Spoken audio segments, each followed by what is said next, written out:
बालुवाटारमा समाजवादी मोर्चाको बैठक बस्यो। प्रमुख शहरहरूमा सन्देश सभा गर्ने समाजवादी मोर्चाको निर्णय। सरकारको कामले सामन्ती छटपटिएका छन्। 4 वर्षमा अझै सफलता हासिल गर्छौं भन्दै प्रधानमन्त्री पुष्पकमल दाहाल प्रचण्डको जिकिर। गठबन्धन अझै बलियो बन्दै गएको प्रधानमन्त्री प्रचण्डको दावी। देशी विदेशी प्रतिक्रियावादी शक्तिहरूले मुलुकमा षड्यन्त्रका तानाबाना बुनिरहेको नेकपा एकीकृत समाजवादीका अध्यक्ष माधव कुमार नेपालको आरोप। पार्टीमा उम्मेदको सान्दर्भिकता सकिएको। एकीकृत समाजवादीका सम्मानित नेता एवं पूर्व प्रधानमन्त्री झलनाथ खनालको टिप्पणी। 84 सालको चुनावमा हामीलाई धुल्याउने योजना बन्दैछ भन्दै पार्टीको बैठकमा झलनाथ खनालको भनाई। बर्दघाटको त्रिवेणीबाट बुटवल तर्फ लाग्यो राष्ट्रिय स्वतन्त्र पार्टीको दबावमूलक पदयात्रा। ग्यालेक्सी टिभी र गोर्खा मिडियाको विषयमा नाम मुछिएपछि रवि लामिछानेको आक्रोश। कम्पनी छोडिसकेपछि पनि आजीवन जवाफदेही भइरहनु पर्छ भन्दै रवि लामिछानेको प्रश्न। दोषी देखिए कारबाही भोग्न तयार छु। कान्तिपुरले नयाँको साटो पुरानो कागजात छापेर भ्रम फैलाउन खोजेको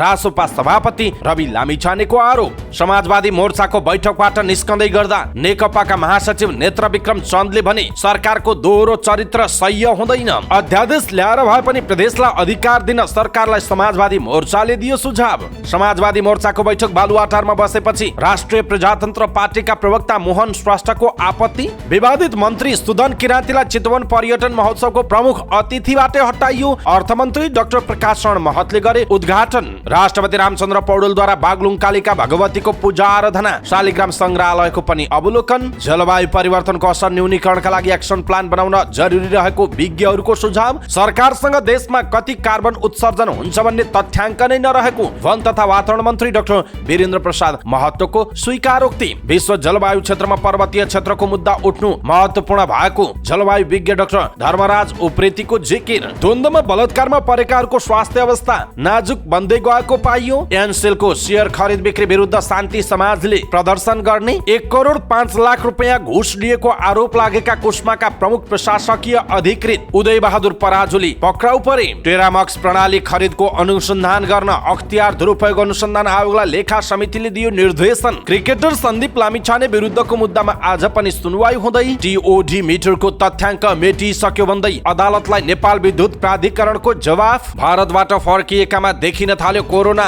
एकै रातमा मोरङको बेलबारीका 3वटा सुन पसलमा चोरी। रोजगार अध्ययन र शान्ति मिसनमा विदेश जाने नेपालीले अब 3 दिनभित्र लाइसेन्स पाउने। गंगालाल राष्ट्रिय हृदय रोगको निमित्त निर्देशकमा डाक्टर रवि मल्ल नियुक्त। नारायणी नदीमा गोही खोज्दा भेटियो डल्फिन। चितवनको सौराहामा जारी हात्ती सुन्दरी प्रतियोगितामा 7वटा हात्ती सहभागी। बिजुली काटिएपछि सर्वोत्तम र लक्ष्मी स्टिलले 500 कर्मचारीलाई बिदा गर्यो। सूचना जारी गर्दै रिलायन्स स्पिनिङ। बिहिबारबाट सुरु हुने 8औं घर जग्गा मेलाको सम्पूर्ण तयारी पूरा। दोहोरो अङ्कले घट्यो शेयर बजार। कारोबार रकम 5.25 अर्बमा झर्यो। शेयर बजार घट्दा 9 कम्पनीको मूल्य भने 10% ले बढ्यो। कुन कम्पनीको मूल्य 10% ले बढ्यो यसको विषयमा पुरै जानकारी आजको समाचारमा हेर्नुहोस्। भारतीय कांग्रेस आएका नेता राहुल गान्धीले मणिपुरदेखि मुम्बईसम्म भारत न्याय यात्रा निकाल्ने। अफगानिस्तानमा पोलियो अभियान सुरु। चीनद्वारा BDS-3 सेवाका लागि नयाँ उपग्रह प्रक्षेपण र अन्तर्राष्ट्रिय कराते च्याम्पियनशिपमा भाग लिने 11 खेलाडी भारत जाँदै। दर्शक महानुभाव नमस्कार। समाचारपाटी.com को न्यूज बुलेटिनमा यहाँलाई हार्दिक स्वागत छ। म प्रहलाद चन्द्र घिमिरे। सदाको चाहिँ आज पनि हामी उपस्थित भएका छौँ आजका मुख्य समाचार, ब्रेकिङ न्यूज अपडेट लगायत तपाईँलाई काम लाग्ने हेर्नै पर्ने महत्त्वपूर्ण समाचारहरू लिएर। हाम्रो मेहनतका लागि यो भिडियोमा एउटा लाइक अवश्य गर्नुहोला। दर्शक महानुभाव पलपलको न्यूज अपडेटका लागि हाम्रो च्यानललाई तपाईँले अहिलेसम्म सब्स्क्राइब गर्नुभएको छैन भने कृपया सब्स्क्राइब गर्नुहोस् अनि नजिकै आउने बेल आइकनलाई क्लिक गर्नुहोला। दैनिक रूपमा हेर्नुहुन्छ भने रेगुलर भनेर लेख्नुहोला। आज पहिलोचोटि हेर्दै हुनुहुन्छ भने फर्स्ट टाइम भनेर लेखिदिनुहोला। देशभित्र हुनुहुन्छ भने आफू रहेको गाउँ ठाउँ सहर जिल्लाको नाम लेख्नुहोला। विदेशमा हुनुहुन्छ भने कुन देशबाट हामीलाई हेरिरहनु भएको छ त्यो कुरा तलको कमेन्ट बक्समा कमेन्ट गर्नुहोला। आउनुहोस् दर्शक महानुभाव आजका मुख्य समाचार सुरु गरौँ। बालुवाटारमा समाजवादी मोर्चाको बैठक बसेको अनि प्रमुख शहरहरूमा सन्देश सभा गर्ने समाजवादी मोर्चाले निर्णय गरेको प्रसङ्गबाट। समाजवादी मोर्चा नेपालले देशका प्रमुख शहरहरूमा पुनः सन्देश सभा गर्ने भएको छ। प्रधानमन्त्रीको सरकारी निवास बालुवाटारमा बसेको मोर्चाको बैठकमा विभिन्न शहरहरूमा सन्देशमूलक कार्यक्रम लैजाने समझदारी भएको जसपा नेता राजेन्द्र प्रसाद श्रेष्ठले जानकारी दिनुभयो। मोर्चाले यसअघि साथै प्रदेशमा सन्देश सभा गरेको थियो। उहाँका अनुसार बैठकमा गणतन्त्र, संघीयता र धर्मनिरपेक्षतामाथि प्रश्नहरू उठिरहेकोमा नेताहरूले चिन्ता व्यक्त गरेका थिए। यसलाई चिर्न सन्देशमूलक कार्यक्रम लैजाने सहमति भएको नेता श्रेष्ठले बताउनुभयो। संघीयता कार्यान्वयनका लागि आवश्यक कानुनहरू छिटो निर्माण गर्नुपर्नेमा बैठक बैठकले जोड दिएको श्रेष्ठको भनाइ छ। अहिले जे जति उपलब्धि हासिल भएका छन् तिनलाई संरक्षण गर्दै अझ थप उपलब्धि प्राप्तिका लागि जानुपर्छ। संहिता कार्यान्वयनका लागि सरकार अग्रसर भएर दृढतापूर्वक उभिनुपर्छ। उहाँले भन्नुभयो प्रदेशलाई दिनुपर्ने अधिकार नदिँदा प्रदेश बोझ भयो भन्ने सन्देश प्रवाह भइरहेको छ। यसलाई कार्यान्वयन गर्न पनि समाजवादी मोर्चाले सल्लाह गरेको छ। अध्यादेश नै ल्याएर भए पनि यो कार्यान्वयन गर्नुपर्छ भन्नेमा हामीले सुझाव दिएका छौँ, उहाँको भनाइरहेको छ। बैठकमा सरकारले भ्रष्टाचार विरुद्ध उदाहरणीय काम गरेको भन्दै प्रशंसा भएको थियो। मोर्चाको बैठक साँझ फेरि बस्ने बताइएको छ। बाँकी विषयमा आजै बस्ने अर्को बैठकमा छलफल हुने नेता श्रेष्ठले बताउनुभयो। प्रधानमन्त्री पुष्पकमल दाहाल प्रचण्डले सत्ता गठबन्धन थप बलियो बन्दै गइरहेको दावी गर्नुभएको छ। गोर्खाको बारपाक सुलीकोट गाउँपालिका स्थानीय सरकार र सरोकारवालाहरूसँग प्रधानमन्त्री अन्तर्क्रिया कार्यक्रमलाई सम्बोधन गर्दै गठबन्धन सरकारले राम्रो गरेको एक थरी तत्त्वहरूलाई मन नपरेको उहाँले बताउनुभयो। उहाँले भन्नुभयो गठबन्धन अझै बलियो हुँदै गएको छ। यो 5 वर्ष जान्छ। भर्खर 1 वर्ष भयो। 1 वर्षमै हामीले यतिका काम गर्न सक्यौँ। अब 4 वर्ष यो गठबन्धन हुँदा हाम्रा अपेक्षाहरू पूरा गर्ने दिशामा ठुला सफलता हासिल गर्न सक्छौँ, उहाँको भनाइ छ। उहाँले 1 वर्ष आफ्नो कार्यकालमा धेरै रेकर्डहरू बनेको दावी गर्नुभयो। उहाँले भन्नुभयो का सामन्तहरू सरकारले गरेको कामदेखि छटपटिएका छन्। कसरी गठबन्धनलाई बदनाम गर्ने होला, कसरी तोड्ने होला र यो परिवर्तनलाई उल्ट्याउने होला भन्ने प्रयास गर्दैछन्। त्यसलाई सबै मिलेर प्रतिवाद गर्नुपर्छ, उहाँको भनाइरहेको छ। दर्शक महानुभाव, प्रधानमन्त्री पुष्पकमल दाहाल प्रचण्डको भनाइप्रति तपाईँको धारणा के छ? आफ्नो धारणा तलको कमेन्ट बक्समा कमेन्ट गर्नुहोला। नेकपा एकीकृत समाजवादीका अध्यक्ष एवं पूर्व प्रधानमन्त्री माधव कुमार नेपालले देशी विदेशी प्रतिक्रियावादी शक्तिहरूले मुलुकमा षड्यन्त्रको तानाबाना बुनिरहेको बताउनु भएको छ। ललितपुरमा सुरु भएको पार्टी केन्द्रीय कमिटीको बैठकलाई सम्बोधन गर्दै उहाँले यस्तो बताउनुभयो। अध्यक्ष नेपालले प्रतिगामी शक्तिहरूले संविधानमाथि आक्रमण गर्ने काम फेरि सुरु गरेकाले राजनीतिक दलहरूले फेरि गम्भीर भएर अगाडि बढ्नुपर्ने आवश्यकता ल्याउनुभयो। उहाँले मुलुकलाई फेरि सङ्कटबाट जोगाएर अगाडि बढ्नका लागि समाजवादी मोर्चामा आबद्ध सबै दलहरू एकताबद्ध भएर अगाडि बढ्न सहमत रहेको दावी समेत गर्नुभयो। समाजवादी मोर्चाको संयोजकको हैसियतले आफूले त्यहाँ भित्र पनि मुलुकको जटिल राजनीतिक परिस्थितिको बारेमा छलफल भित्राएको र त्यसको समाधानका लागि मोर्चामा आबद्ध सबै दलहरू एक भएर अगाडि बढ्न सहमत रहेको नेपालको भनाइ छ। उहाँले संविधान जोगाउनका लागि आफूले विगतमा एमाले भित्रैबाट विद्रोह गर्नु परेको र त्यसमा सफलता हात लागेको उहाँले जिकिर समेत गर्नुभयो। नेपालले नेपालको कम्युनिस्ट आन्दोलनलाई जोगाउन, बनाउन र लोकप्रिय बनाउने काममा कसरी लाग्न सकिन्छ भन्ने बारेमा पनि समाजवादी मोर्चाभित्र छलफल सुरु गरिएको बताउनु भएको छ। नेकपा एकीकृत समाजवादीका सम्मानित नेता एवं पूर्व प्रधानमन्त्री झलनाथ खनालले पार्टीमा उमेर हदको सान्दर्भिकता नै नभएको बताउनु भएको छ। पार्टीको नवौं महाधिवेशनमा 70 वर्ष उमेर हद राखिए पनि यसको सान्दर्भिकता नदेखिएको सम्मानित नेता खनालको भनाइ छ। ललितपुरमा सुरु भएको पार्टी केन्द्रीय कमिटीको बैठकमा बोल्दै उहाँले लागू नगरिएकाले पार्टीमा उमेर हदको सन्दर्भ हराइसकेको दावी समेत गर्नुभयो। सम्मानित नेता खनालले उमेर हद राख्ने तर विचारवान नेताहरू जन्माउन नसकेको पनि स्मरण गर्नुभयो। उहाँले आगामी महाधिवेशनमा पार्टीमा युवाहरूको व्यापक उपस्थिति हुने गरी विधान बनाउनु पर्ने कुरामा जोड दिनुभयो। सम्मानित नेता खनालले पार्टी कमिटीका आकारहरू पनि घटाउनु पर्ने प्रस्ताव गर्नुभयो। ठुलो कमिटी खर्चिलो र भद्दा हुने भएकाले यसको आकार कटौती गर्न आवश्यक रहेको उहाँको तर्क रहेको छ। यसैबीच खनालले 2084 सालको निर्वाचनमा वामपन्थी शक्तिलाई सिद्ध्याउने योजना बनिरहेको बताउनुभयो। केन्द्रीय कमिटीको बैठकलाई सम्बोधन गर्दै उहाँले एकजुट भएर अगाडि नबढे गाह्रो पर्ने भन्दै चिन्ता व्यक्त गर्नुभयो। कम्युनिस्ट आन्दोलनलाई एकताबद्ध गर्नतिर लागेनौँ भने 2084 को चुनाव सम्झिनुहोस्। 84 को चुनावमा वामपन्थीहरूलाई धुल्याउने योजना छ, यो बुझिराख्न आवश्यक छ। हामीले अहिलेदेखि तयारी गर्नुपर्छ। कुन बाटो हिँड्दा सही हुन्छ त्यो गर्न सकेनौँ भने गाह्रो हुन्छ। उहाँले देशलाई नै तरङ्ग दिने गरी पार्टी निर्माणका लागि छलफलमा जुट्न पनि आग्रह गर्नुभयो। नारायणगढ बुटवल सडक निर्माणका लागि राष्ट्रिय स्वतन्त्र पार्टीको दबावमूलक पैदल यात्रा बुधबार बिहान बर्दघाटको त्रिवेणी चोकबाट सुरु भई बुटवलतर्फ लागेको छ। सभापति रवि लामिछाने सहितका पार्टीका केन्द्रीय सदस्य सहित कार्यकर्ताहरूको टोली उक्त पैदल यात्रामा सहभागी रहेको जनाइएको छ। मंगलबार साँझ दाउन्नेमा बसेको टोली बिहान पैदल यात्रा सुरु गरी बर्दघाट भुमई र सुनवल हुँदै बुटवलतर्फ अगाडि बढिसकेको छ। रासोपाका सभापति एवं प्रतिनिधि सभा सदस्य पूर्व गृहमन्त्री समेत रहनुभएका रवि लामिछानेलाई बर्दघाटमा पार्टीका स्थानीय नेता कार्यकर्ताले स्वागत गरेका थिए। विद्यार्थी, व्यवसायी, शुभचिन्तक एवं सर्वसाधारणहरू बिहानैदेखि चोकचोकमा जम्मा भएर स्वागत गरेका थिए भने बुटवल नारायणगढ सडक छिटो सम्पन्न गर्न सदनमा आवाज उठाइदिन उनीहरूले आग्रह गरेका छन्। नारायणगढ बुटवल सडक निर्माणमा भइरहेको ढिलाइका निम्ति दबाब दिन रासोपाले पैदल यात्रा सुरु गरेको हो।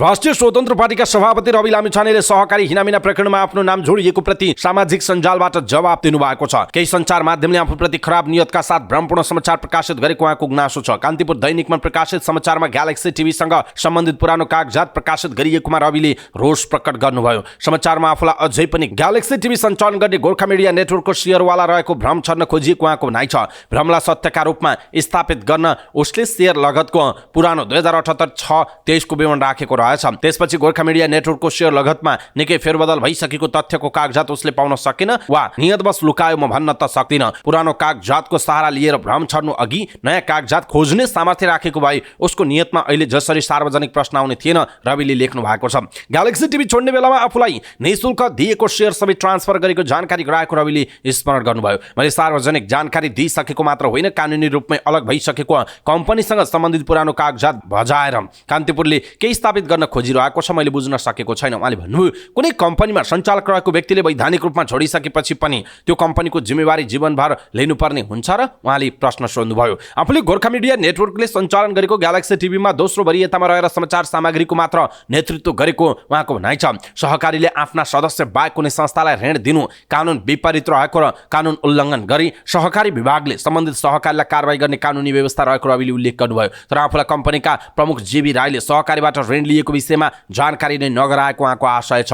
कम्पनीका अध्यक्षले नभनेसम्म म कर्मचारी एमडीले थाहा पाउन सक्ने कुरो हुन्छ र उहाँले प्रश्न गर्नुभयो। ग्यालेक्सीले कुनै सहकारीबाट वैधानिक रूपमा ऋण लिए बापत तत्कालीन शेयर सदस्यका रूपमा आफूलाई पनि कारबाही हुने भई भोग्न तयार रहेको पनि रवि लामिछानेले बताउनुभयो। उहाँले भन्नुभयो अथवा विद्यमान कानुन मलाई कारबाही गर्न अपर्याप्त छ भने संशोधन गरेर भए पनि अभियोग लगाउन हुन्छ। तर यहाँ मेरो एउटा प्रश्न चाहिँ छ, मदिराको विज्ञापन गर्न हुँदैन भन्ने कानुनी व्यवस्था सञ्चार माध्यमलाई थाहा छ कि छैन? छ भने 2075 सालमै बनेको यस्तो व्यवस्थाको वर्षौंसम्म किन बर्खिलाप गरी मदिराको विज्ञापन गरि नै रहे? कानुन त तिनी पनि बुझ्छन् होला। मैले कानुन जान्नुपर्छ बुझ्नुपर्छ भन्ने कुनै सञ्चार माध्यम वा पत्रकारलाई लाग्छ भने उसले पनि जान्नु बुझ्नुपर्छ कि पर्दैन उहाँको भनाइरहेको छ। दर्शक महानुभाव, रवि लामिछानेको यो भनाइप्रति तपाईँको धारणा के छ? आफ्नो धारणा तलको कमेन्ट बक्समा कमेन्ट गर्नुहोला। नेकपा महासचिव नेत्रविक्रम चन्द विप्लवले सरकारको दोहोरो चरित्र सह्य नहुने चेतावनी दिनुभएको छ। आफूहरूसँग सहमति पनि गर्ने र घेराबन्दी पनि हुने कुरा सह्य नहुने उहाँले बताउनुभयो। प्रधानमन्त्रीको सरकारी निवास बालुवाटारमा बुधबार बिहान बसेको समाजवादी मोर्चाको बैठकबाट बाहिरिने क्रममा सञ्चारकर्मीहरूसँग कुराकानी गर्दै उहाँले बैठकमा देशको परिस्थिति, समाजवादी मोर्चा आगामी कामहरूको बारेमा छलफल भएको बताउनुभयो। चन्दलाई अदालतबाट पक्राउ पूर्जी जारी गरिएको छ। उहाँले सरकारसँगको सहमति र अदालतको पक्राउ पूर्जीबारे समाजवादी मोर्चामा ध्यान आकर्षण गराइएको बताउनुभयो। नेता चन्दले समाजवादी मोर्चाको बैठक फेरि बालुवाटारमा आजै बस्ने जानकारी दिनुभयो। बैठक सुरु भएको छ। देशको परिस्थिति, समाजवादी मोर्चा आगामी कामहरूको बारेमा छलफल भएको छ। साँझ फेरि बैठक बस्ने कुरा छ, निर्णय हुन्छ। यो चाहिँ चल्दैन। सहमति पनि गर्ने, घेराबन्दी पनि गर्ने, जो खालका चरित्र देखिएका छन् त्यो चल्दैन उहाँले भन्नुभएको छ। यसैबीच समाजवादी मोर्चाले प्रदेशलाई दिनुपर्ने अधिकार अध्यादेश ल्याएर भए पनि दिनुपर्ने सुझाव प्रधानमन्त्री पुष्पकमल दाहाल प्रचण्डलाई दिएको छ। प्रधानमन्त्रीको सरकारी निवास बालुवाटारमा बसेको मोर्चाको बैठकले यस्तो सुझाव दिएको। बैठकपछि सञ्चारकर्मीहरूसँग कुराकानी गर्दै जनता समाजवादी पार्टी नेपालका नेता राजेन्द्र प्रसाद श्रेष्ठले बैठकले हालसम्म भएका कामहरूको समीक्षा भएको र मोर्चाका कामको बारेमा जानकारी गराइएको बताउनुभयो। उहाँले सरकारको तर्फबाट भ्रष्टाचार विरुद्धको अभियान चलाएर इतिहासमै राम्रो काम गरेकोमा धन्यवाद दिएको र संघीयता, धर्मनिरपेक्ष लगायतमा बाहिर र भित्री शक्ति लागेको बारेमा छलफल भएको उहाँले बताउनुभयो। बैठकमा जिल्ला गठन हुन बाँकी जिल्ला संयोजन समिति गठन गर्ने र मुख्य सहरहरूमा संघीयता, धर्मनिरपेक्ष लगायतमा उठेका सवालहरू चिर्ने गरी कार्यक्रम गर्ने बारे छलफल भएको पनि उहाँले बताउनुभयो।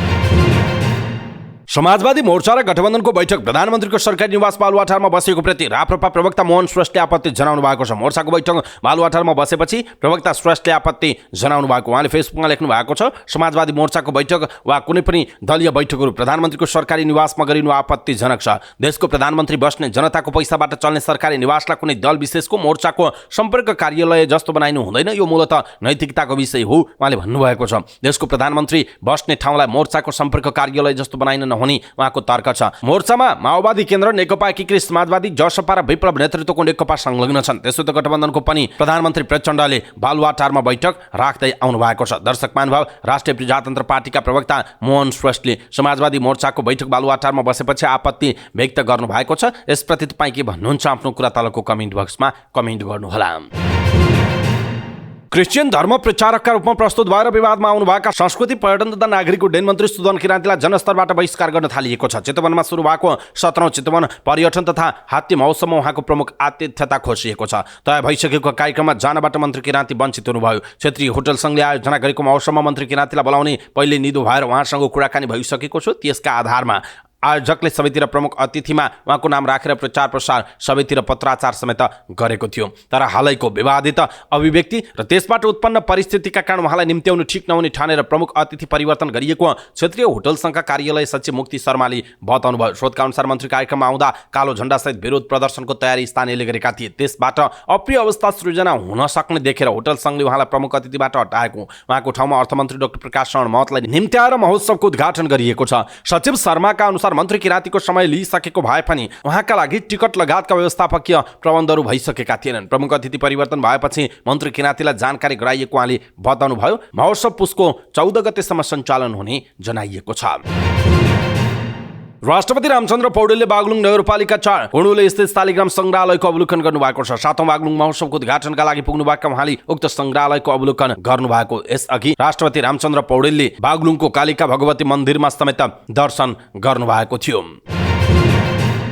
नेपालले जलवायु परिवर्तनको असर न्यूनीकरणका लागि एक्सन प्लान बनाएर अगाडि बढ्नुपर्नेमा विज्ञहरूले सुझाव दिएका छन्। न्युज एजेन्सी नेपालले आयोजना गरेको विश्व जलवायु सम्मेलन COP 28 को उपलब्धि र आगामी कार्यदिशा बारे गोष्ठीमा बोल्दै विज्ञहरूले यस्तो बताएका हुन्। उनीहरूले नेपालले विदेशी दात्री निकायहरूबाट पाउने सहयोगको लागि आवश्यक कानुनी प्रक्रियाहरू पूरा गर्नुपर्ने र सोही अनुसार सहयोगी दाताहरूले दिएको सहायता स्वीकार गरी जलवायु जन्य हानि नोक्सानीको न्यूनीकरणका क्षेत्रमा उपयोग गर्नुपर्ने बताएका हुन्। साथै हिमालय क्षेत्रका मुद्दालाई विश्वमाझ मुख्य एजेन्डाको रूपमा उठाउनु पर्नेमा उनीहरूले जोड दिएका छन्। उनीहरूले पर्वतीय मुद्दा भनेर मात्रै अब नपुग्ने भन्दै हिमालय डाइभर्सिटी एजेन्डाको रूपमा आउन जरुरी रहेको बताएका हुन्। कार्यक्रममा बोल्दै राष्ट्रिय विपद जोखिम न्यूनीकरण तथा व्यवस्थापन प्राधिकरणका विज्ञ सल्लाहकार डाक्टर गंगालाल तुलाधरले अबको कोपमा नेपालले पर्वतीय नभई हिमालयन एजेन्डाको रूपमा उठाउनुको विकल्प नरहेको बताउनु भयो। उहाँले राष्ट्रिय विपद जोखिम न्यूनीकरण तथा व्यवस्थापन प्राधिकरण प्रधानमन्त्री कार्यालय अन्तर्गत राख्नु पर्नेमा सुरुवाती चरणमा गल्ती भएको भन्दै प्राधिकरणलाई सुरुदेखि नै आत्मनिर्भर बनाउनबाट वञ्चित गरिएको बताउनु भयो। उहाँले गृह मन्त्रालयले आफूभित्र प्रति कार्य महाशाखा द्वन्द्व व्यवस्थापन र विपद महाशाखा भनेर राख्नुपर्ने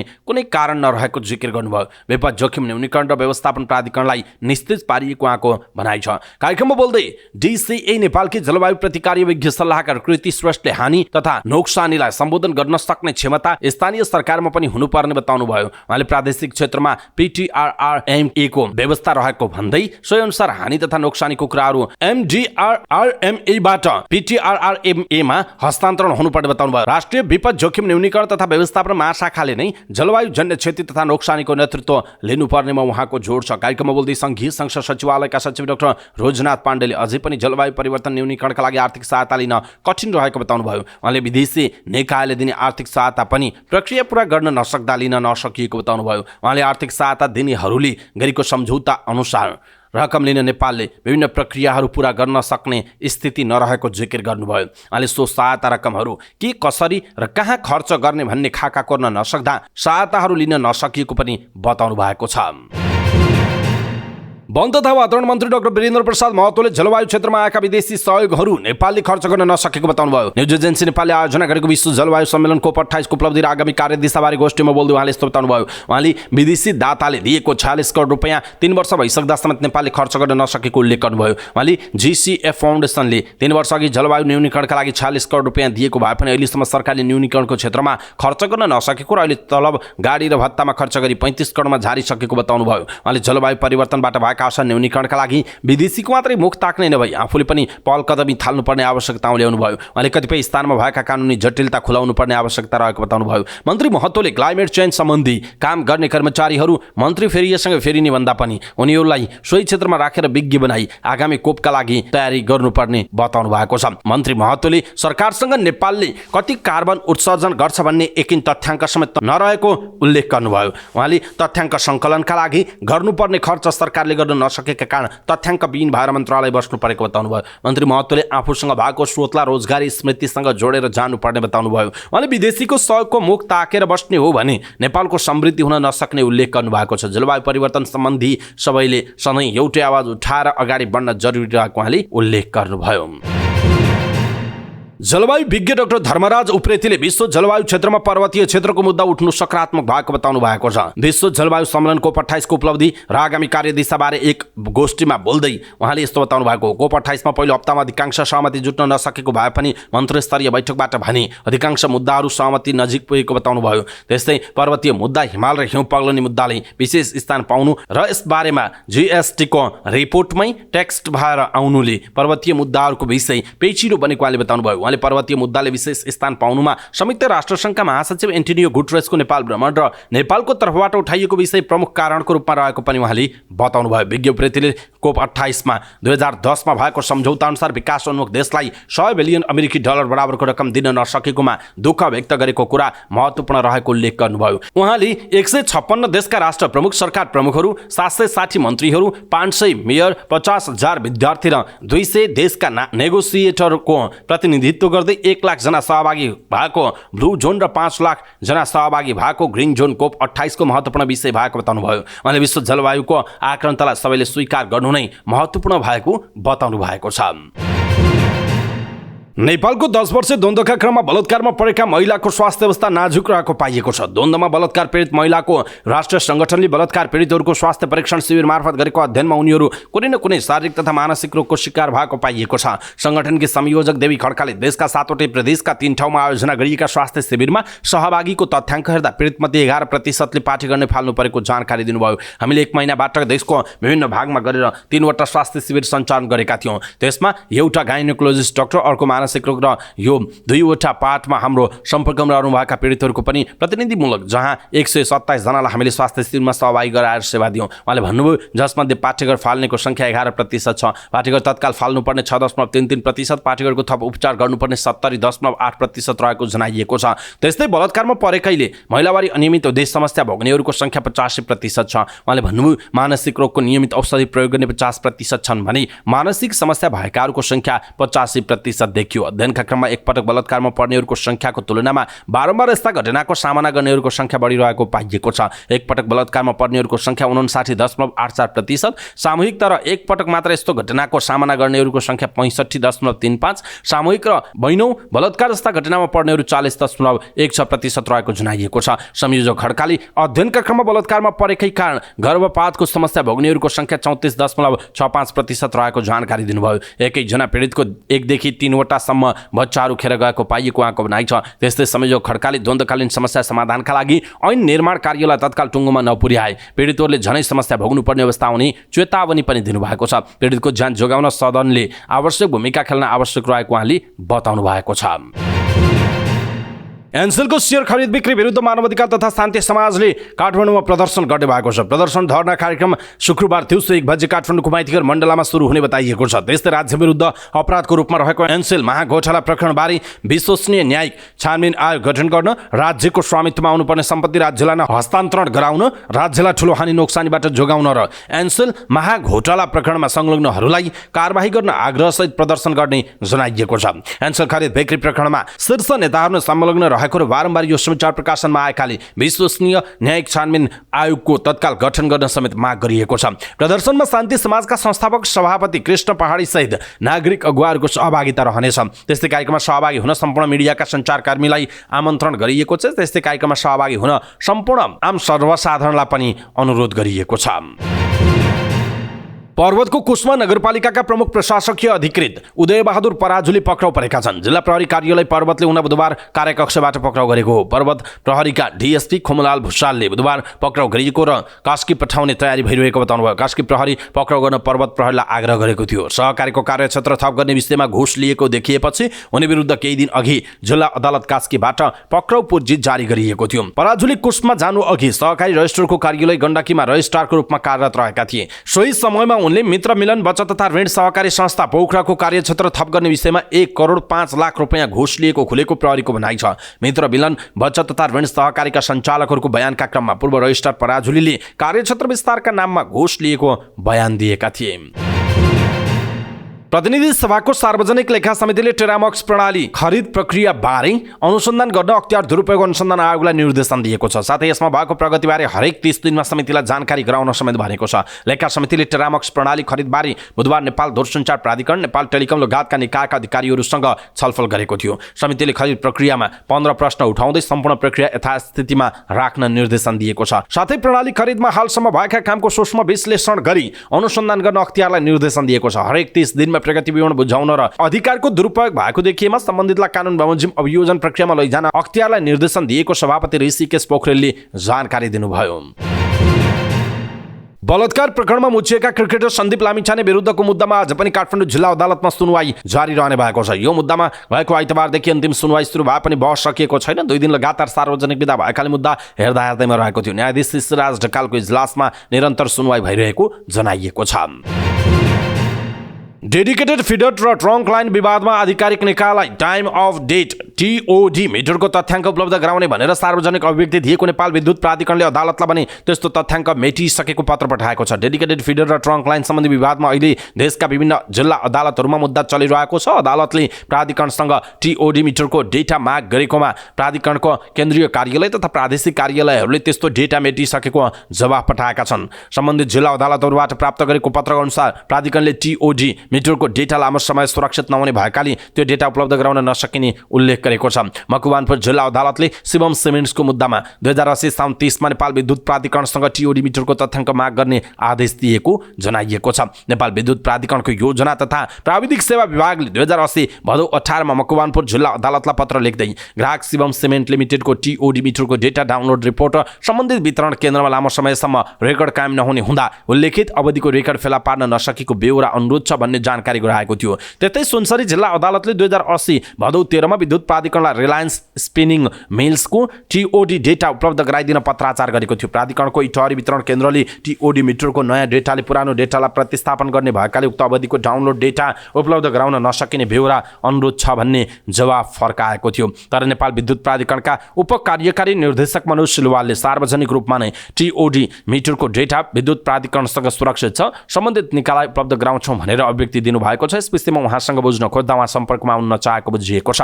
तर विद्युत प्राधिकरणका विद्युत वितरण विनियमावलीलाई आधार मान्ने हो भने यस विषयमा प्राधिकरणले अदालतसँग झुट बोलेको देखिएको छ। TOD मिटर उद्योगहरूमा जडान भएको स्मार्ट मिटर हो जसले ग्राहकले कुन दिन कति समय विद्युत प्रयोग गरेको छ भन्ने वास्तविक तथ्याङ्क देखाउँछ। यस्तो डेटा प्राधिकरणका ठूला ग्राहकहरूलाई विद्युत जोडिदिँदा राखेको सब स्टेसनसँगै हुन्छ जुन प्राधिकरणकै नियन्त्रणमा हुन्छ। विद्युत महसुल सङ्कलन विनियमावलीको दफा 10 मा TOD मिटर जडान भएका ग्राहकहरूको हकमा हरेक वर्षको चैत महिनामा मिटर रिडिङको अतिरिक्त अनिवार्य रूपमा डेटा डाउनलोड गरी सोको प्रतिवेदन सम्बन्धित क्षेत्रीय कार्यालय प्रमुख, कार्यकारी निर्देशकको कार्यालय, विद्युत ग्राहक सेवा निर्देशनालयमा पठाउनु पर्ने व्यवस्था छ। प्राधिकरण स्वयंको विनियमावलीमा भएको व्यवस्था अनुरूप हरेक वर्षको चैत मसान्तमा अनिवार्य रूपमा डाउनलोड हुनैपर्ने तथ्याङ्क मेटियो भनेर भन्नु अदालतलाई गुमराहमा पार्नु भएको अधिवक्ता रमण कर्णले बताउनु भएको छ। प्रमाण ऐनको दफा 7 खमा कुनै व्यक्तिको साथमा रहेको लिखत पेश गर्न निजलाई अदालतले आदेश दिँदा निजले पेश नगरेमा सो लिखत पेश भएको खण्डमा निजको विरुद्ध प्रमाण लाग्न सक्ने किसिमको छ भनी अदालतले अनुमान गर्न सक्नेछ भन्ने व्यवस्था छ। प्राधिकरणले त्यो विवरण अदालतमा पनि पेश नगरेका कारण ऐनको यो दफाले भने जस्तै साँच्चै TOD को वितरण 19 विरुद्ध प्रमाण लाग्ने किसिमका त छैन भन्ने प्रश्न उब्जिएको उहाँले बताउनु भएको छ। विद्युत प्राधिकरणले 2072 भदौ 15 गते नै प्रिमियम महसुल उठाउन भन्दै मातहतका कार्यालयहरूलाई गरेको पत्राचारमा पनि TOD मिटर डाउनलोड गरी प्रत्येक दिन 24 घण्टा निरन्तर विद्युत प्राप्त गरेको रहेछ भने प्रिमियमको शुल्क लगाउनु भन्ने निर्देशन रहेको छ। त्यसो हुँदा TOD मिटर डाउनलोड नै नभइकन ग्राहकहरूलाई बिलिङ नै हुँदैन, डाउनलोड भएको तथ्याङ्क नै छैन भन्नु शङ्कास्पद भएको उहाँको भनाइरहेको छ।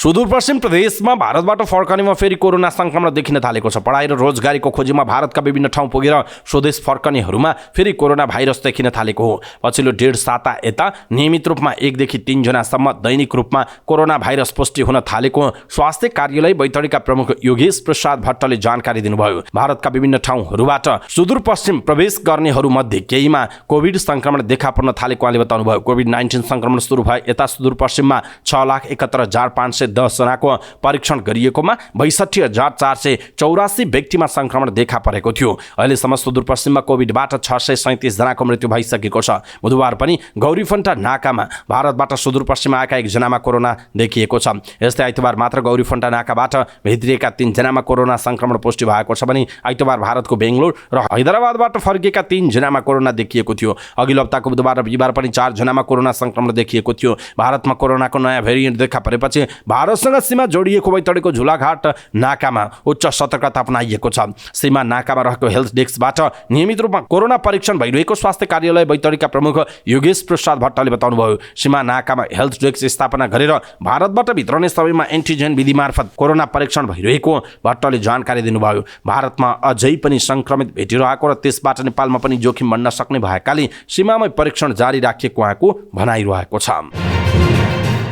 मोरङको बेलबारीमा एकै रात 3वटा सुन पसलमा चोरी भएको छ। मंगलबार राति बेलबारी नगरपालिका 1 मा रहेका 3वटा सुन पसलमा चोरी भएको मोरङ प्रहरीका प्रवक्ता डीएसपी रञ्जन कुमार दाहालका अनुसार पसल फोडेर चोरी भएको देखिन्छ। चोरीमा संलग्नको खोजी भइरहेको उहाँले बताउनुभयो। बेलबारी 1 स्थित नेत्रप्रसाद दाहालको घरमा डेरा गरी बस्ने छत्रबहादुर विकले सञ्चालन गरेको न्यू बराइली ज्वेलर्स एन्ड कारखाना, ईश्वरी चौलाघाईको घरमा डेरा गरेर बस्ने रत्नमाया सुनार र किरण सुनवारले सञ्चालन गरेको नवरत्न ज्वेलर्स र कुलबहादुर दर्नालले सञ्चालन गरेको न्यू बराहा ज्वेलरीमा एकै रात चोरी भएको छ। न्यू बराली ज्वेलर्सबाट चाँदीको बुट्टी 100वटा अन्दाजी 25 तोला, तामाको बुट्टी 100वटा अन्दाजी 300 ग्राम र 4 आनाको सुनको पोते चोरी भएको जनाइएको छ।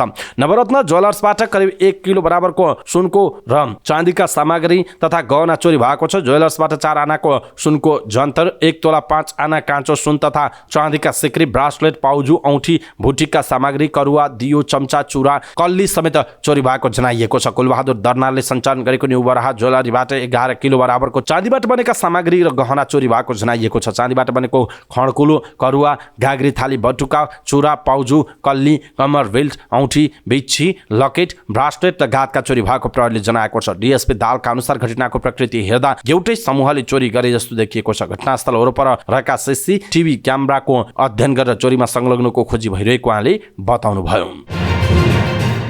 अध्ययन तथा रोजगारी र शान्ति मिसनका लागि विदेश जाने नेपालीले अब 3 दिनभित्र सवारी चालक अनुमति पत्र पाउने भएका छन्। यातायात व्यवस्था विभागका अनुसार लाइसेन्स शीघ्र प्रिन्ट गर्न 2080 पुस 15 गतेदेखि applydinew.dptm.gov.np मार्फत निवेदन दिन सकिने जनाइएको छ। निवेदन स्वीकृत भएको मितिले 3 दिनभित्र स्मार्ट कार्ड छपाई गरी वितरण हुने विभागले जनाएको छ। यस्तो कार्ड विभागको सहायता कक्षबाट वितरण हुने समेत विभागले जनाएको छ। 3 कार्यदिनभित्र कार्ड छपाई गर्ने लक्ष्यमा विभागले प्राविधिक समस्या नआएमा भन्ने शर्त समेत राखेको छ। निवेदकले सवारी चालक अनुमति पत्र लिन आउँदा उक्त पोर्टलमा अपलोड गरेका कागजातको सक्कल प्रति र अनलाइन निवेदनको प्रिन्ट लिई विभागमा जानुपर्ने समेत सूचनामा उल्लेख गरिएको छ। गङ्गालाल राष्ट्रिय हृदय केन्द्रको निमित्त निर्देशकमा डाक्टर रवि मल्ल नियुक्त हुनु भएको छ। स्वास्थ्य मन्त्रालयको उच्च स्रोतका अनुसार स्वास्थ्य मन्त्री मोहन बहादुर बस्नेतले डाक्टर मल्ललाई निमित्त निर्देशकमा नियुक्त गर्नुभयो। मल्ल गङ्गालालका चिकित्सकमध्ये वरिष्ठ भएकाले निमित्तको रूपमा जिम्मेवारी दिएको ती अधिकारीले जानकारी दिनुभयो। गत पुस 6 गते कार्यकारी निर्देशकमा डाक्टर चन्द्रमणि अधिकारीको कार्यकाल सकिएको थियो। डाक्टर अधिकारीको कार्यकाल सकिएपछि मन्त्रालयमा गङ्गालालमा कसलाई निर्देशक बनाउने भन्ने विषयमा छलफल चलेको थियो, तर नाम टुङ्ग्याउन नसकेपछि हाल डाक्टर मल्ललाई निर्देशकको जिम्मेवारी दिएको ती अधिकारीले जानकारी दिएका छन्। मन्त्रालयको स्रोतका अनुसार स्वास्थ्य मन्त्री बस्नेतले डाक्टर मल्ललाई कार्यकारीको जिम्मेवारी दिन चाहेको जनाइएको छ। गोही अनुगमनका क्रममा नारायणी नदीमा डल्फिन भेटिएको छ। चितवन राष्ट्रिय निकुञ्जको टोलीले राप्ती नदीमा अनुगमन सकेर 5औं दिन नारायणी नदीमा अनुगमन गर्दा डल्फिन भेटेको हो। निकुञ्जका सहायक संरक्षण अधिकृत सुजिता श्रेष्ठका अनुसार मंगलबार गोलाघाटबाट बागवान पोस्टतर्फ जाँदै गर्दा नारायणी नदीको भुता पोस्टमा डल्फिन देखिएको थियो। भएको वर्ष पनि गोलाघाटमा डल्फिन देखिएको थियो। गोलाघाटबाट र्याफ्टिङमा 2 घण्टा दूरी पार गरेपछि देखिएको डल्फिन नयाँ हो वा गत वर्ष देखिएको डल्फिन फरक ठाउँमा देखिएको हो भन्ने बारे यकिन नभएको उहाँले बताउनुभयो। यो सँगै निकै दुर्लभ मानिएको 5वटा भाले घडियाल गोही पनि भेटिएका छन्। नदीमा भाले गोहीको अभाव भएपछि 2074 साल पुसमा बर्दियाबाट एउटा भाले गोही लगेर राप्ती नदीमा छोडिएको थियो। अधिकृत श्रेष्ठका अनुसार राप्ती नदीमा 3 र नारायणी नदीको गोलाघाट र बागवान पोस्टमा 2वटा भाले गोही देखिएका छन्। 3 दिनमा राप्ती नदीको अनुगमन सकेर नारायणी नदीमा अनुगमनको काम भइरहेको छ। नारायणी नदीमा तेस्रो दिन बागवान पोस्टबाट नारायणगढ तर्फको अनुगमनको काम भएको छ। बिहिबार नारायणी नदीको अनुगमन सकेर शुक्रबारदेखि भुडी राप्तीमा अनुगमन गर्ने कार्यक्रम छ। अधिकृत श्रेष्ठका अनुसार नारायणी नदीको भेलौजी क्षेत्रमा समेत भाले गोही रहेको अनुमान छ। राप्ती नदीमा 148वटा गोही देखिएका छन्। नारायणी नदीमा 2 दिनमा 100वटा गोही देखिएको उहाँले जानकारी दिनुभयो। अबको 2 दिन नारायणी नदी र 1 दिन बुढी राप्तीमा अनुगमन गरिने जनाइएको छ। हरेक वर्ष यसै समयमा नदीमा गोहीको अवस्था बुझ्न अनुगमन गरिन्छ। निकुञ्जका घडियाल गोही प्रजनन केन्द्र हेर्ने सहायक संरक्षण अधिकृतको नेतृत्वको टोलीले एक साता लगाएर अनुगमन गर्ने गर्छ। अनुगमनका क्रममा देखिएका कमजोरी सुधार गरी संरक्षणमा जुट्ने जनाइएको छ। निकुञ्जका सूचना अधिकारी गणेश प्रसाद तिवारीका अनुसार आउँदो चैत्र वैशाखमा नदी किनारमा गोहीको अण्डा संकलन गरेर कसरा स्थित प्रजनन केन्द्रमा बच्चा कोरल्ने गरिन्छ। त्यहाँ बच्चा हुर्काएर पुनः नदीमा छोड्ने गरिएको छ। सङ्कटापन्न अवस्थामा रहेको घडियाल गोही संरक्षणका लागि प्रजनन केन्द्र स्थापना गरिएको जनाइएको छ। चितवनको सौराहामा जारी हात्ती सुन्दरी प्रतियोगितामा 7वटा हात्ती सहभागी भएका छन्। चितवनको सौराहामा सुरु भएको 17औं संस्करणको चितवन पर्यटन तथा हात्ती महोत्सवको दोस्रो दिन बुधबार हात्ती सुन्दरी प्रतियोगिता अन्तर्गत 7 सुन्दरी हात्तीहरूको प्रतिस्पर्धा भएको। हात्ती सुन्दरी प्रतियोगितामा सेल्फी कली, समृद्धि कली, लक्ष्मी कली, बिजुली कली, रानी मया कली, चम्पा कली र रिमझिम कलीले सहभागिता जनाइरहेका छन्। 5 जनाको निर्णायक टोलीले महोत्सवको अन्तिम दिन पहिलो, दोस्रो र तेस्रो हुने सुन्दरी हात्तीको नतिजा सार्वजनिक गर्नेछ। महोत्सव स्थल स्थित सौराहामा कुराकानी गर्दै प्रतियोगिताका निर्णायक मण्डलका सदस्य विनोद तेमिल सिन्हाले प्रतियोगिताको निर्णय आँखाको सुन्दरता, हिँडाइ, शरीरको बनावट, माउतेले भनेको मान्ने नमान्ने र रौँको अवस्था हेरेर मूल्याङ्कन गरिने बताउनुभयो। उहाँले नङ फुटे नफुटेको, हिँडाइ लगायतका बारेमा मूल्याङ्कन गर्ने बताउनुभयो। उहाँले निर्णायक मण्डलले यसको नतिजा आयोजकलाई बुझाउने र 14 गते मात्रै निर्णय गर्ने बताउनुभयो। प्रतियोगितामा प्रथम, द्वितीय र तृतीय हुनेलाई क्रमशः 15, 10 र 5,000 रुपियाँ पुरस्कार दिइनेछ र सहभागी सबैलाई 1,000 रुपियाँले पुरस्कृत गर्ने बताउनुभयो। उहाँले मानिसमा मात्र सुन्दरता नहुने र जनावरमा पनि सुन्दरता हुने भएकाले प्रतियोगिताका रूपमा अगाडि बढाएको बताउनुभयो। उहाँले कोरोना भन्दा अघि युनाइटेड हात्ती सञ्चालन सहकारी संस्थामा 60वटा हात्ती भएको र अहिले 30वटा हात्ती मात्र रहेको बताउनुभयो। कोरोनाका कारण हात्ती पाल्न नसकेकाले भाडामा ल्याएका हात्तीहरू भारत फिर्ता लगिएकाले हात्तीको सङ्ख्या कम भएको उहाँले बताउनुभयो। नेपाल विद्युत प्राधिकरणले ट्रङ्क र डेडिकेटेड लाइन प्रयोग गरे बापत 61 उद्योगले बक्यौता रकम नतिरेको भन्दै धमाधम लाइन काट्न थालेको छ। अहिलेसम्म 9वटा उद्योगको लाइन काटिएको छ। लाइन काटेका अधिकांश उद्योगले कामदार कटौती गर्न थालेका छन्। लाइन काटिएपछि उद्योग पूर्ण रूपमा बन्द भएको सर्वोत्तम सिमेन्टले जनाएको छ। आइतबार लाइन काटिएको सूचना आएपछि सोमबार र मङ्गलबार डिजेल मार्फत अन्तिम चरणका सिमेन्टको उत्पादन पूरा गरेर बुधबारबाट पूर्ण रूपमा उत्पादन बन्द गरिएको उद्योगी विष्णु नेउपानेले जानकारी दिनुभयो। लक्ष्मी स्टिल र सर्वोत्तमले 500 जना दैनिक ज्वालादारीमा काम गर्ने कर्मचारीलाई बिदा गरिसकेको नेउपानेले बताउनुभयो। सर्वोत्तम सिमेन्ट र लक्ष्मी स्टिलका 1,500 जना प्रत्यक्ष रोजगारीमा संलग्न रहेको नेउपानेले जानकारी दिनुभयो। यी दुई उद्योगबाट मात्रै सरकारले दैनिक 1 करोड रुपियाँ राजस्व गुमाएको नेउपानेको तर्क छ। नेउपानेका अनुसार सर्वोत्तम अहिले दैनिक करिब 60 लाख घाटामा छ। लक्ष्मीले 74 करोड 10 लाख र सर्वोत्तमले 68 करोड 90 लाख रुपियाँ बक्यौता तिर्न बाँकी रहेको प्राधिकरणले जनाएको छ। तर यी उद्योगले पनि आफूहरूले कुनै पनि रकम तिर्न बाँकी नरहेको दावी गर्दै आएका छन्। तर यता रिलायन्स स्पिनिङ मिल्सले 20% उत्पादन गरिरहेको छ। यस उद्योगमा 3,500 मजदुर रहेका छन्। उद्योगी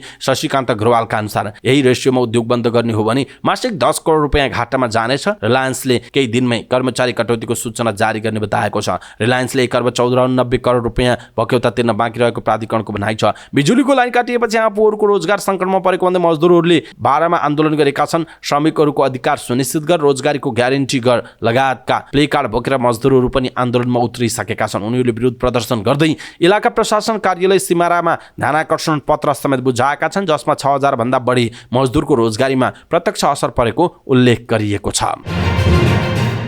काठमाडौँको भ्रिकुटी मण्डपमा भोलिदेखि सुरु हुने 8औं घर जग्गा मेलाको सम्पूर्ण तयारी पूरा भएको छ। भोलिदेखि 15 गतेसम्म सञ्चालन हुने 8औं घर जग्गा मेलाको सम्पूर्ण तयारी पूरा भएको नेपाल जग्गा तथा आवास विकास सङ्घले जनाएको छ। काठमाडौँमा आयोजित पत्रकार सम्मेलनमा बोल्दै नेपाल जग्गा तथा आवास विकास सङ्घका अध्यक्ष विदुर धमलाले मेला 12 गतेदेखि 15 गतेसम्म सञ्चालन हुने र मेलाको सम्पूर्ण तयारी पूरा भइसकेको जानकारी दिनुभयो। उहाँले मेला बिहान 10 बजेदेखि बेलुका 6 बजेसम्म सञ्चालन हुने उल्लेख गर्नुभयो। उहाँले क्रेता र विक्रेताहरूका लागि यो मेला महत्त्वपूर्ण र लाभदायी हुने विश्वास व्यक्त गर्नुभएको छ। उहाँले अहिलेको अवस्थामा आर्थिक अवस्थालाई चलायमान बनाउने उद्देश्य राखेर मेला सञ्चालन गरिरहेको बताउनुभयो। अध्यक्ष धमलाले यसपटकको मेलामा पनि 1.5 लाखसम्म अवलोकनकर्ताले अवलोकन गर्ने अपेक्षा लिएको उहाँले बताउनुभयो। उहाँले मेलामा 25वटा स्टल घर जग्गासँग सम्बन्धित रहेर बाँकी जग्गासँग सम्बन्धित bank, finance, insurance company, home एप्लायन्सका कुरा, टाइल्स, सेनिटरी लगायतका स्टलहरू रहने बताउनुभयो। अध्यक्ष धमलाले मेलामा फर्निचर, विद्युतीय सामग्री, सिमेन्ट, सजावटका सामग्री, स्टिल, फर्निचर, सिसा, काठ, ढुङ्गा लगायतका सामग्री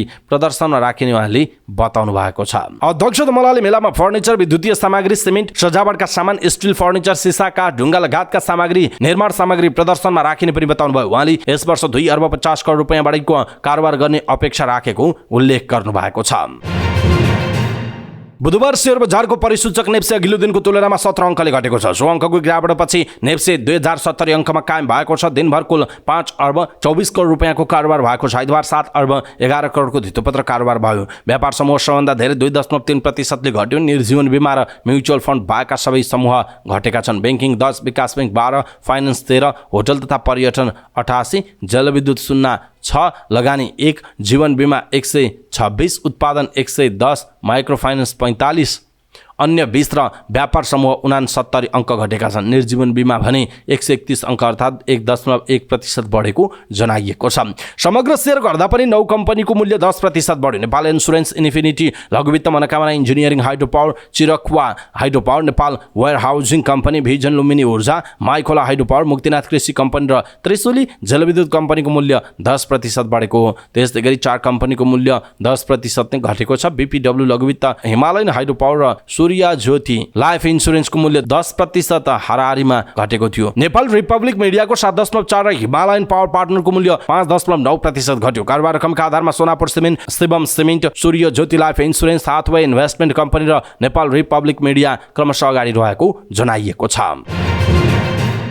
कांग्रेस आइका नेता राहुल गान्धीले भारतको मणिपुरदेखि मुम्बईसम्म भारत न्याय यात्रा निकाल्ने भएका छन्। यो यात्रा जनवरी 14बाट सुरु हुनेछ र मार्चको 20 सम्म जारी रहनेछ। कांग्रेस महासचिव केसी वेणुगोपालले बुधबार पत्रकार सम्मेलन गरेर यो भ्रमणको घोषणा गरेको जनाइएको छ। पत्रकार सम्मेलनमा उनले भनेका छन्, डिसेम्बर 21 मा कांग्रेस कार्यकारिणी समितिले राहुल गान्धीले पूर्वदेखि पश्चिमसम्म यात्रा गर्नुपर्छ भन्ने राय दिएको थियो। राहुल गान्धीले पनि कांग्रेस कार्य समितिको राय स्वीकार गर्दै यात्रा गर्न राजी भए। अखिल भारतीय कांग्रेस कमिटीले जनवरी 14 देखि मार्च 20 सम्म मणिपुरदेखि मुम्बईसम्म भारत न्याय यात्रा निकाल्ने निर्णय गरेको छ।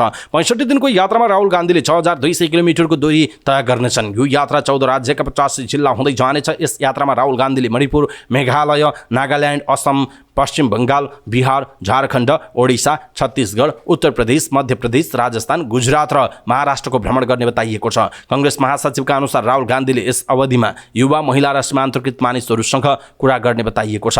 राहुल गान्धीले भारत जोडो यात्रा पैदल हिँड्नु भएको थियो, तर अब हुन लागेको भारत न्याय यात्रामा पनि गाडी पनि प्रयोग गर्ने बताइएको छ। वेणुगोपालले गाडी प्रयोग गर्दा धेरैभन्दा धेरै मानिससम्म पुग्न मद्दत गर्ने बताउनुभयो।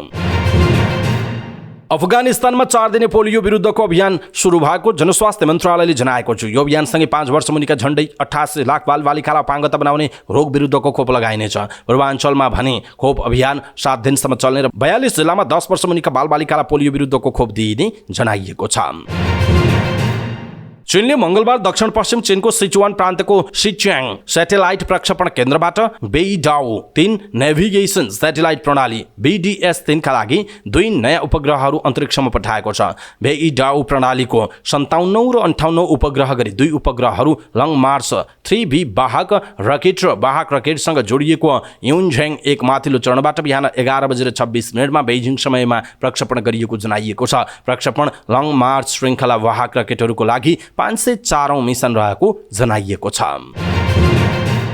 पुसको 14 र 15 गते भारतको उत्तर प्रदेश स्थित आगरामा हुने अन्तर्राष्ट्रिय कराते च्याम्पियनशिप 2023 मा भाग लिन नेपालको प्रतिनिधित्व गर्दै विराटनगरबाट 11 जना खेलाडीलाई बिदाई गरिएको छ। विराटनगर 11 स्थित बालाजी डोजोका 11 जना खेलाडी सहित प्रशिक्षक र व्यवस्थापकलाई एक कार्यक्रमको आयोजना गरी मोरङ कराते महासंघले सफलताको कामना सहित बिदा गरेको हो। उनीहरू बुधबार त्यसतर्फ गएका छन्। खेलाडीहरूलाई नेपाल खेलकुद महासंघका केन्द्रीय अध्यक्ष एवं कोशी प्रदेश खेलकुद विकास बोर्डका संस्थापक सदस्य सचिव परशुराम बस्नेतले टिका र खादा लगाएर बिदाई गर्नुभयो। कराते महासंघ मोरङका अध्यक्ष रुपेश बरालको अध्यक्षतामा सम्पन्न कार्यक्रममा प्रमुख अतिथि बस्नेत सहित जनपथ माविका व्यवस्थापन समिति अध्यक्ष रोहित कोइराला, विराटनगर 11 का वडा अध्यक्ष तीर्थेन्द्र नेउपानी, जनपथ माविका प्रधान अध्यापक हरिप्रसाद पराजुली, नेपाल खेलकुद महासंघका सुरज श्रेष्ठ, कराते प्रशिक्षक मेनुका ठाकुर लगायतको अभिभावकको उपस्थिति रहेको थियो। उक्त प्रतियोगितामा भाग लिन विराटनगरबाट आकृति कोइराला, सोनिया बन, आरुषा कोइराला, अन्वेषा नेउपाने, दुर्गेश कुमार यादव, सन्तोष कुमार शाह, अमन सहनी, विवेक सिंह, पंकज शाह, आलोक ठाकुर र विशाल चौधरीले सहभागिता जनाउँछन्। खेलाडीहरूको साथमा प्रशिक्षकद्वय भुवन कटेल र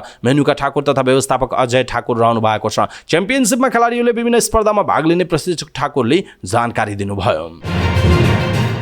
हवस् त दर्शक महानुभाव, समाचारपाटी.com को न्यूज बुलेटिन अहिलेका लागि यति नै। हामीले प्रस्तुत गरेका समाचारहरूप्रति तपाईँको धारणा के छ, आफ्नो धारणा तलको कमेन्ट बक्समा कमेन्ट गर्नुहोला। हाम्रो मेहनतका लागि यो भिडियोमा एउटा सानो लाइक अवश्य गर्नुहोला। दर्शक महानुभाव, पलपलको न्यूज अपडेटका लागि हाम्रो च्यानललाई तपाईँले अहिलेसम्म सब्स्क्राइब गर्नुभएको छैन भने कृपया सब्स्क्राइब गर्नुहोस् अनि नजिकै आउने बेल आइकनलाई क्लिक गर्नुहोला। समाचारपाटी.com को न्यूज बुलेटिन नेपाली समयअनुसार भोलि बिहान 5 बजे लिएर फेरि हामी उपस्थित हुनेछौँ। पलपलको न्यूज अपडेटका लागि समाचारपाटी.com हेर्दै गर्नुहोस्। नमस्कार।